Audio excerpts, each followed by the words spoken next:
Did you know that over 70% of beginner tattoo artists make a mistake so bad that it ruins their client's skin, sometimes permanently? The worst part? Most of them don't even realize it until it's too late. If you're just starting out, there's a high chance you're making one of these rookie mistakes right now. But don't worry, I'm about to break down the most common tattooing blunders that could cost you your career, and how to avoid them. One of the biggest mistakes beginners make is skipping the basics. Many new artists want to jump straight into complex designs before they even master line work, shading, and skin depth. This leads to shaky lines, uneven shading, and tattoos that fade or blur over time. Imagine a client trusting you with their first tattoo, only for it to heal with blown out lines or patchy shading. That's an instant reputation killer. Take your time, work on fake skin, practice on fruit, and build confidence before working on real clients. Imagine this. A client walks into your shop excited for their new ink, but a week later, their tattoo is oozing, infected, and painful. They rush to the doctor, who tells them it was caused by unsanitary conditions. Now, that client isn't just upset, they're furious. They blast you on social media, leave a scathing review, and suddenly, your inbox is empty. No bookings, no clients, just a ruined reputation you can't fix.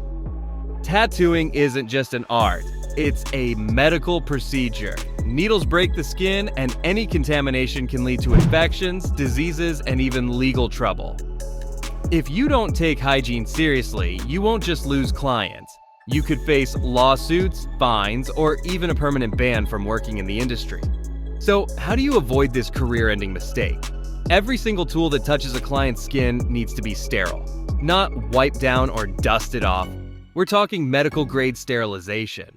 If you're using reusable grips or tubes, an autoclave is your best friend. But for anything that can be disposable, use it once and throw it away. Reusing gloves, or worse, not wearing them at all, is asking for an infection. Cross-contamination is real. The second you touch anything that isn't sterile, your phone, your face, your station, you've compromised your gloves. Always change them between steps, between clients, and anytime you touch something outside your sterile setup. Think of your workstation like an operating table. Would you get surgery in a dusty, cluttered room? Number your tattoo station should be spotless, before, during, and after every client. Use medical-grade disinfectants, cover surfaces with barrier film, and never place equipment directly on exposed surfaces. Clients talk. One bad experience can turn into a viral post, scaring away potential customers for years. But the good news? The same is true for positive experiences. A client who sees you swapping gloves, sterilizing your tools, and keeping everything spotless will trust you. And trust is what brings repeat business, referrals, and a thriving career. Hygiene isn't just about following the rules. It's about respecting your clients, protecting your career, and proving that you take this profession seriously. Because no matter how great your art is, if you're known as the artist who gave someone an infection, your career is over before it even begins. A client walks in, excited for their first tattoo. You set up, start tattooing, and suddenly, they pass out cold. Turns out they have a low pain tolerance, or worse, a medical condition that you never asked about. Diabetes, blood disorders, allergies to ink, or even a tendency for keloid scarring. These are things that can't be ignored. And if something goes wrong, that's on you. A simple consultation would have given you this information. It's your responsibility to ask about medical history, allergies, and skin conditions. If you don't, you could be dealing with an infection, a lawsuit, or even a career-ending incident. Have you ever seen someone with a tattoo that makes you think, what were they thinking? Well, chances are they weren't thinking at all, and neither was their artist.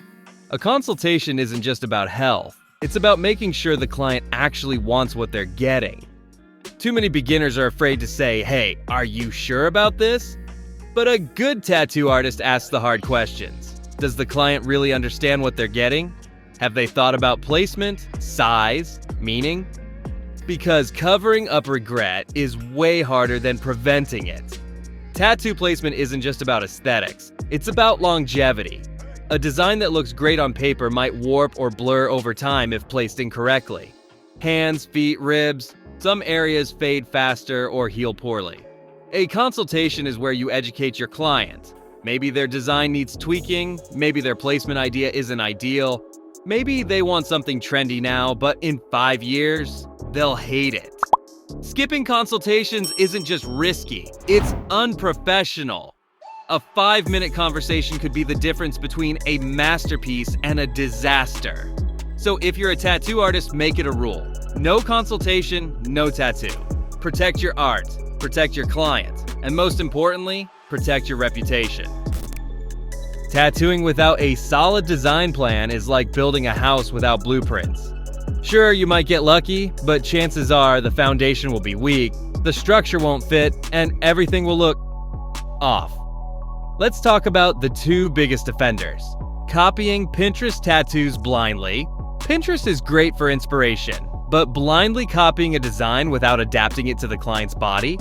That's a huge mistake. A tattoo that looks great on one person might not suit another's anatomy. Rushing the freehand process.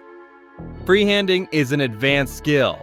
Without proper training, beginners often create uneven designs that don't fit the body's natural flow. If you're not confident in your freehand skills, slow down. Stencils exist for a reason. Tattooing isn't a race. Beginners often rush into needlework thinking speed equals skill, but real skill comes from precision. Take your time with the prep, get the stencil right, and don't start until you're sure the design is perfect. Your future self and your client will thank you.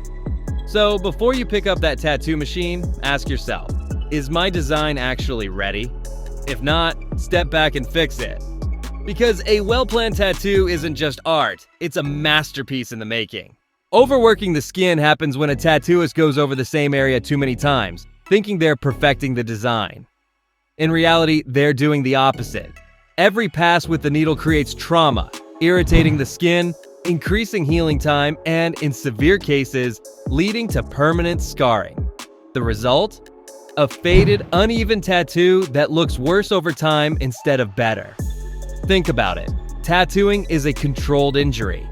Your needle is puncturing the skin thousands of times per minute, depositing ink into the dermis. But if you don't know when to stop, the skin becomes overworked, swollen, and incapable of holding the ink properly. What you end up with is a patchy mess that won't heal right. If you realize you've overworked an area, the best thing you can do is stop. Don't try to fix it on the spot. It'll only make things worse. Instead, inform the client about proper aftercare. Excessive scabbing, raised scars, and blown out ink are signs of trauma. So recommend a long healing period before considering touch-ups. Here's the thing. Most clients have no clue how to properly take care of their tattoos. That's where you, the artist, step in. Giving clear, step-by-step aftercare instructions isn't optional. It's part of your job. Think about it.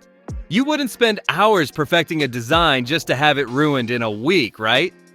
So don't assume your client already knows what to do. Hand them a printed aftercare guide. Walk them through it. Make sure they understand the basics. Cleaning, gently wash with mild soap and lukewarm water. No scrubbing. Moisturizing. Use a thin layer of fragrance-free tattoo ointment. No drowning it in lotion. Protection. Avoid sun exposure, swimming and scratching, yes, even when it itches like crazy.